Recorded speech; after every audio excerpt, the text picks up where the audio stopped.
अभूतपूर्व अभियान चल रहा है। महसाना से भटिंडा तक की गैस पाइपलाइन बिछाई जा रही है। इस पाइपलाइन से पाली हनुमानगढ़ सेक्शन का आज लोकार्पण किया गया है। इससे खाटू श्याम मंदिर और राजसमंद में नाथ द्वारा के पर्यटन सर्किट का हिस्सा है। इससे तहत सांवलिया जी के मंदिर में आधुनिक सुविधाओं को जोड़ने का काम किया। करोड़ों रुपए खर्च करके यहां वाटर लेजर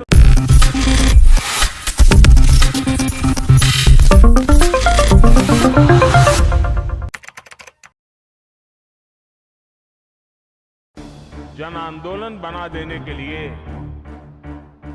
सभी देशवासियों का आभार व्यक्त करता हूं। साथियों, पूज्य बापू स्वच्छता, स्वावलंबन और सर्वस्पर्शी विकास के बहुत आग्रही थे। बीते 9 वर्षों में बापू के इन्हीं मूल्यों को देश ने बहुत अधिक विस्तार दिया। आज चित्तौड़गढ़ में 7,200 करोड़ रुपए के जिन प्रोजेक्ट का शुभारंभ हुआ है, उसमें भी इसका प्रतिबिंब है। साथियों, गैस बेस्ड इकोनॉमी का आधार मजबूत करने के लिए देश में गैस पाइपलाइन नेटवर्क बिछाने का अभूतपूर्व अभियान चल रहा है। महसाना से भटिंडा तक की गैस पाइपलाइन बिछाई जा रही है। इस पाइपलाइन से पाली हनुमानगढ़ सेक्शन का आज लोकार्पण किया गया है। इससे राजस्थान में इंडस्ट्री का विस्तार होगा, हजारों नए रोजगार बनेंगे।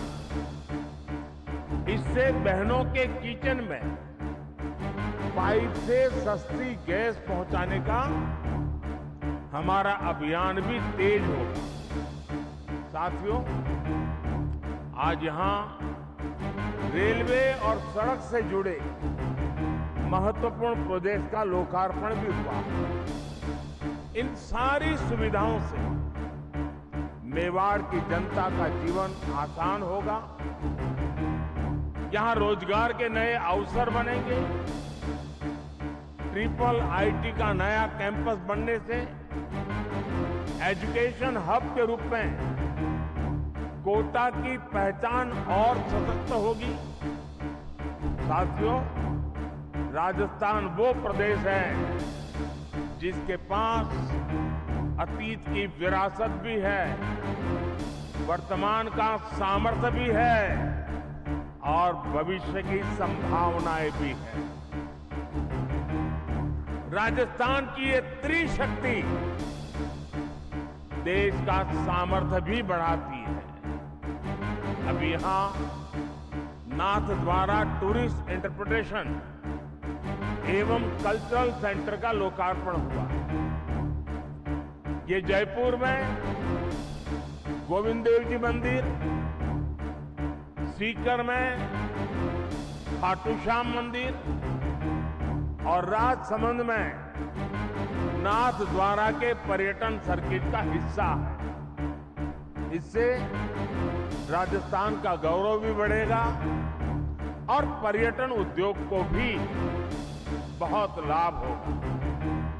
साथियों, चित्तौड़गढ़ के पास भगवान कृष्ण को समर्पित सांवलिया सेठ मंदिर भी हम सभी की आस्था का केंद्र है। हर साल यहां लाखों श्रद्धालु सांवलिया सेठ जी के दर्शन के लिए आते हैं। व्यापारियों के बीच भी इस मंदिर का विशेष महत्व है। भारत सरकार ने स्वदेश दर्शन योजना के तहत सांवलिया जी के मंदिर में आधुनिक सुविधाओं को जोड़ने का काम किया है। करोड़ों रुपए खर्च करके यहां water laser show, tourist facility centre, amphitheatre, cafeteria जैसी अनेक सुविधाएं बनाई गई हैं। मुझे विश्वास है कि इससे सांवलिया सेठ के भक्तों की सहूलियत और बढ़ेगी। साथियों, राजस्थान का विकास भारत सरकार के लिए बहुत बड़ी प्राथमिकता है। हमने राजस्थान में एक्सप्रेसवे, हाईवे और रेलवे जैसे आधुनिक इंफ्रास्ट्रक्चर पर बहुत फोकस किया। दिल्ली मुंबई एक्सप्रेसवे हो या अमृतसर जामनगर एक्सप्रेसवे, ये राजस्थान में लॉजिस्टिक्स से जुड़े सेक्टर को नई शक्ति देने वाले हैं।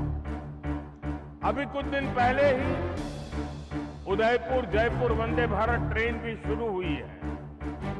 राजस्थान भारतमाला परियोजना के सबसे बड़े लाभार्थियों में भी एक महत्वपूर्ण राज्य है। साथियों, राजस्थान का इतिहास हमें सिखाता है कि हमें वीरता, वैभव और विकास को एक साथ लेकर आगे बढ़ना चाहिए। आज का भारत भी इसी संकल्प को लेकर के आगे बढ़ रहा है। हम सबके प्रयास से विकसित भारत के निर्माण में जुटे हैं। जो क्षेत्र, जो वर्ग अतीत में वंचित रह गए, पिछड़े रह गए, आज उनका विकास देश की प्राथमिकता है। इसलिए बीते 5 वर्षों से देश में आकांक्षी जिला प्रोग्राम सफलता के साथ चल रहा है। मेवाड़ के, राजस्थान के भी अनेक जिलों का इस अभियान के तहत विकास किया जा रहा है। अब तो केंद्र सरकार इस कार्यक्रम को एक कदम आगे लेकर चली गई है।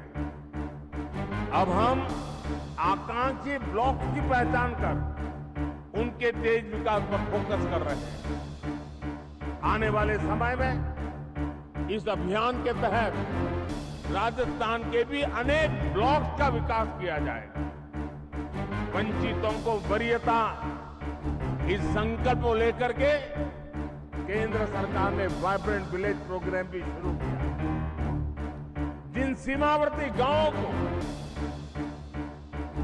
इतने सालों तक आखिरी गांव माना जाता, अब हम उन्हें पहला गांव मानकर विकास कर रहे हैं। इसका बहुत अधिक लाभ राजस्थान के दर्जनों सीमावर्ती गांवों को मिलना तय है। मैं ऐसे ही विषयों पर अब से कुछ मिनट बाद और विस्तार से, जरा खुले मैदान में बात करने का और मजा होता है। यहां कुछ बंधनों में बंधे रहना पड़ता है। काफी बातें वहां करूंगा। राजस्थान के विकास के हमारे संकल्पों को तेजी से सिद्धि मिले, इसी कामना के साथ मेवाड़ वासियों को नए प्रोजेक्ट के लिए अनेक अनेक बधाई देता हूं। आप सबका बहुत बहुत धन्यवाद।